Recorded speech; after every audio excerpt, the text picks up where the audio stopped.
చప్పట్లు కొట్టని వారి కుటుంబాలు నాశనం అయిపోవాలని సరస్వతీదేవిని కోరతాను అంటూ ప్రముఖ నవలా రచయిత యండమూరి వీరేంద్రనాథ్ వివాదాస్పద వ్యాఖ్యలు చేశారు.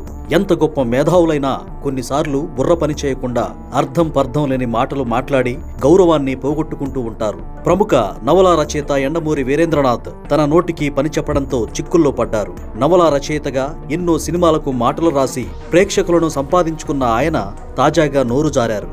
ఇప్పుడు ఆ వ్యాఖ్యలే ఆయన మెడకు చుట్టుకున్నాయి. వివరాల్లోకి వెళ్తే ఆవకాయ్ అమరావతి కార్యక్రమాల్లో భాగంగా విజయవాడలోని భవానీ ద్వీపంలో శుక్రవారం ప్రముఖ జర్నలిస్ట్ బాలాజీ మిట్టల్ సమక్షంలో జరిగిన సినిమాల్లో ప్రతినాయకుల పాత్రలు అనే చర్చకి బాలీవుడ్ రచయిత సుధీర్ మిశ్రాతో కలిసి యండమూరి హాజరయ్యారు. సినిమాల్లో విలన్ పాత్రల సృష్టిపై జరుగుతున్న చర్చను అక్కడున్న వారందరూ శ్రద్ధగా వింటూ మధ్య మధ్యలో చప్పట్లు కొట్టారు. అయితే కొందరు వ్యక్తులు చప్పట్లు కొట్టకుండా ఉండటాన్ని యండమూరి గమనించారు. వారిని ఉద్దేశించి, నేను సరస్వతీదేవి గుడి కట్టిస్తున్నాను, చప్పట్లు కొట్టని వారి కుటుంబాలు నాశనమైపోవాలని సరస్వతీదేవికి మొక్కుతాను అని వ్యాఖ్యానించారు. ఇప్పుడు ఈ వ్యాఖ్యలే ఆయన కొంప ముంచాయి. చర్చ ముగిసిన తర్వాత ఓ గృహిణి యండమూరి వ్యాఖ్యలపై తీవ్ర అభ్యంతరం వ్యక్తం చేశారు. వేదిక వద్దకు వెళ్లి, మీరు వస్తున్నారని, మిమ్మల్ని చూడాలని, మీ మాటలు వినాలని ఎంతో ఆశతో వచ్చాం. మా కుటుంబాలు నాశనం అయిపోవాలని మీరు దేవుడిని కోరడమేంటి అని ప్రశ్నించారు. ఈ వ్యాఖ్యలను వెంటనే వెనక్కి తీసుకోవాలని, ప్రేక్షకులకు క్షమాపణ చెప్పాలని ఆమె డిమాండ్ చేశారు.